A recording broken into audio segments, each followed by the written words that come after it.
En esa búsqueda del enemigo perfecto que tú describes, en esos extremos, ¿no?, en los que nos estamos moviendo ahora o en los que nos están obligando a movernos, hablábamos antes de sentarnos aquí de que no hay nada mejor como la búsqueda de un enemigo para tener un buen argumento para los tuyos, ¿no?, y para convencer a los tuyos o por lo menos arrastrarlos. Yo no sé si esta situación de búsqueda de enemigos extremos, en el caso, por ejemplo, del Gobierno de la Nación, del Gobierno de España, tiene una fecha de caducidad que se llaman elecciones generales. En el caso de Cataluña no lo veo tan claro, pero yo sí que me gustaría saber cómo lo ves tú, si esto es a largo plazo, ya enemigos irreconciliables. Mucho me temo que no, que tiene un momento álgido, que es todo lo que vamos a vivir ahora hasta los próximos procesos de elecciones sindicales, las vuestras andaluzas y después las de mayo. Pero fijaros bien que lo que está pasando en Cataluña y España no es una anomalía, es lo que está pasando en todo el mundo en estos momentos. Es decir, está pasando un fenómeno que creo que desde el punto de vista del sindicato lo podemos entender, del ámbito del sindicalismo se entiende muy bien, y es que, desgraciadamente para nosotros, la globalización económica, una globalización sin reglas, sin contrapesos, sin derechos, con un poder brutal político, no económico, un poder político, que impone las estrategias de regulación laboral por la vía de la armonización competitiva que impone el mercado a las regulaciones, o que en la vía fiscal muchísimo más, o que en materia de seguridad social, exacto. Ese proceso, entre otros impactos que está teniendo la dificultad de todas las organizaciones que hemos construido durante el siglo XX para civilizar el capitalismo, que es el sindicato, que es el derecho al trabajo, que es la inspección de trabajo, que es la política, los partidos, es la crisis. Y esa crisis, especialmente en los últimos 30, 40 años, ha provocado una cosa importante: el conflicto social, del cual nosotros somos portadores y representantes, ha dejado de ser el eje articulador de la política. Es decir, el conflicto social no es hoy el eje que articula la política en ningún lugar. ¿Por qué? Porque articular el conflicto izquierda-derecha en el Estado Nacional hoy es muy difícil, porque hay un tercer actor, que es los mercados, con un poder político, que es que se está llevando el gato al agua. Entonces, ese vacío del conflicto social lo están llenando en toda Europa los conflictos identitarios, todos. Y por eso yo en el libro digo que una de las maneras de analizar el conflicto en Cataluña es que es expresión local de un conflicto más global, que es el conflicto de la propia sociedad industrialista y de la democracia tal como lo entendemos. Y eso significa que en cada sitio está crujiendo, peta, por donde las costuras eran más débiles. Sí, pero en España siempre hemos presumido que no, de que esa corriente ultraderechista, ¿no?, acercándose peligrosamente al fascismo, aquí no se había traducido en eso, ¿no?, que toda la crisis que se ha sufrido en Europa, por aquí no había pasado esa parte. Nos habíamos librado, se había gestionado de otra manera. Sí, y eso era media verdad, porque, vamos a ver, es verdad que en la inmensa mayoría de los países europeos el conflicto de identidad se da en relación al otro, y el otro es el extranjero, que por eso se le puso bárbaro a ese concepto extranjero hace muchos siglos, desde ese punto de vista, y eso es lo que articula, ¿no?, las elecciones italianas, donde la gente votaba pensando que el eje más importante de debate en aquel momento era el tema de la inmigración, y convencido de que en Italia había un 20% de inmigración, cuando están en el 8,5%. Pero la percepción de miedo, de riesgo a la inmigración es tremendamente brutal. Eso ha pasado en todos los sitios. La crisis, la recesión, además, ha acrecentado el temor de las clases medias, que es un temor que a veces no tiene tanto que ver con la pérdida de derechos concretos, que lo han sufrido más los sectores más deteriorados de la sociedad, no tanto las clases medias, pero sí que es la pérdida de expectativas, el temor al futuro, el desconcierto, la perplejidad que está provocando esta situación. Entonces, en Cataluña y en España, eso siempre se ha canalizado a través del conflicto territorial. ¿Por qué? Porque es la parte débil de nuestra construcción social. Nosotros, España, yo creo que es un país que nos debemos orgullecer a pesar de las dificultades, haber encajado muy bien los flujos migratorios. Si, cuando se haga la historia con distancia, se verá. Vosotros lo estáis viviendo ahora desde otra dimensión, pero en Cataluña, por ejemplo, bueno, claro, los flujos migratorios de los años 60, 70 en Cataluña y la capacidad de integración del conjunto de la sociedad, no de la integración de los andaluces, de los gallegos, de los extremeños, sino de la construcción de Cataluña por los catalanes, hubieran nacido donde hubieran nacido, es una historia de éxito espectacular, que hay que ponerla en valor. Pero eso que ha sido así y que se ha reproducido después con la inmigración que viene de 5 continentes, casi 5 millones en toda España, y en Cataluña, brutal esos flujos. Eso que lo hemos gestionado, creo, como país, como sociedad, de maravilla, porque creo que España es un país que está predispuesto y con capacidad para asumir eso, porque tiene un proyecto social y político que en ese sentido lo encaja. En cambio, en el tema de la ordenación territorial, no. Ese ha sido siempre, desde siempre, el punto débil.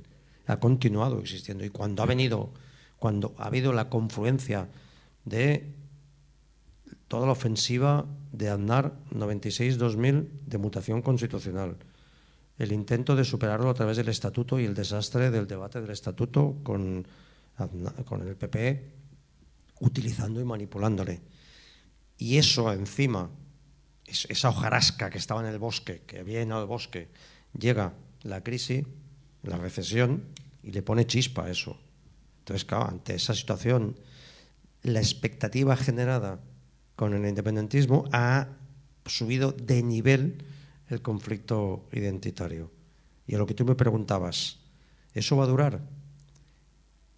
Es que en la medida que no es solo una situación coyuntural provocada por el estatuto, en la medida que no es una situación puntual, motivada o incentivada por las elecciones, que lo es, pero no solo es eso, en la medida que está afectando a un problema gravísimo, y es que este Estado español no ha sido capaz de generar una identidad inclusiva. No ha sido nunca. Entre otras cosas porque el nacionalismo español es un nacionalismo que se siente, es un nacionalismo a la defensiva, es un nacionalismo que no es como francés, que es un nacionalismo que, a pesar de que ha hecho barbaridades desde el punto de vista de la exclusión de las minorías, tiene elementos de identificación orgulloso de sí. El nacionalismo español, y en Andalucía lo habéis vivido desde otras perspectivas, tiene esa debilidad, se siente débil, y la gente, cuando se siente débil, tiene reacciones autoritarias, ¿no? Esa dificultad. Entonces ahí tenemos esa cuestión. Yo me adelanto a decir que creo, y en el libro se nota, yo en la última parte intento apuntar soluciones y tiro mano de las que durante mucho tiempo hemos estado defendiendo a alguna gente, que es la España federal, ¿no? Incluso le pongo elementos de adjetivos, asimétrica, y explico que eso no es con desigualdad, sino no sé qué, pero cuando llega un momento me miro y me hablo a mí mismo y le digo, Cosco, Joan, ¿tú te crees que eso es viable políticamente? Y me digo a mí mismo, no. Entonces termino con un artículo, con un apartado que dice, el papel lo aguanta todo. Porque ¿qué pasa? Que en este momento hemos llegado a una situación, que ese es otro de los aspectos importantes. El modelo autonómico de este país está agotado en su capacidad de articulación, está más que agotado, ¿eh? Eso yo lo tengo clarísimo, porque no funciona sobre un modelo federal, no es verdad. Mucha descentralización en España, es verdad, pero el federalismo no es solo descentralización política, es solidaridad, es fraternidad, es existencia de un espacio para compartir, es distribución de niveles políticos. Es que, por ejemplo, cuando te llega una euroorden, la gente vea normal que lo resuelve el Tribunal Superior de Justicia de Andalucía, como pasa con la euroorden que ha llegado de Alemania y por su estructura federal lo resuelve un Tribunal Superior de Justicia de un land, y está actuando el Estado alemán a través de su poder judicial. No es, como algunos han dicho aquí, un tribunal de provincias, alguno o ignorante o mala fe. No. Imaginaros aquí que las euroórdenes que llegaran a España, a una persona que lo pillan en Andalucía, la resolviera el Tribunal Superior de Justicia de Andalucía. Eso sería la lógica. Eso no existe. eso que podíamos haber construido durante esos 40 años que tuvimos oportunidad, pues no lo hemos hecho, porque no ha habido un modelo de Estado. El que tenemos fue fruto de la improvisación de la transición del 78, vosotros lo sabéis muy bien, porque hay todo un escenario vuestro con mucho protagonismo en el año 80 con el tema del referéndum, de los niveles autonómicos y así, pero se ha ido construyendo sobre la base del agravio comparativo. Entonces, el problema ahora ya no es el conflicto de una nación o de una comunidad frente al Estado. Es un problema que lo que en estos momentos mueve el conjunto del Estado español es la idea del agravio comparativo. Eso se ve. Muchos de los dirigentes territoriales, y eso también tiene mucho que ver con la caída del conflicto social. Si tú no ejerces tu alternativa en términos de izquierda y de derechas, solo tienes la oportunidad de hacerlo en términos de dirigente territorial, de tu aldea pequeña, sea Cataluña o sea cualquier sitio, ¿no? Entonces, a lo mejor la izquierda, lo que deberíamos empezar a hacer, al menos en Cataluña, me atrevo a hablar de Cataluña, es ser conscientes de una cosa. Eso lo hizo el tripartito, lo hizo bien, y como al final el tripartito saltó por los aires, no ha podido continuar. Había una idea muy fuerte, muy poderosa, que desde el ámbito sindical se estuvo apoyando siempre, que era una idea inicial de Pascual Maragall, pero que la asumió el tripartito, que era entender que en el siglo XXI el poder político no va a funcionar solo desde las estructuras políticas institucionales formales, y que mientras el Estado-nación va perdiendo capacidad de incidencia, no desaparece, las cosas no vienen de un día para otro, pero va perdiendo capacidad de decidir políticamente, y las estructuras políticas de la globalización no es que no existan, es que aún no las hemos ni imaginado cómo serán, ¿no?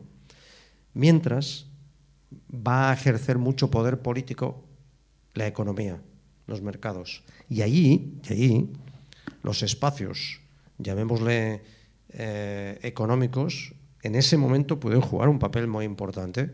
Vosotros lo sabéis en Andalucía, por muchas evidencias, por la evidencia de estar en la parte más meridional del país, con todas esas limitaciones que supone desde el punto de vista.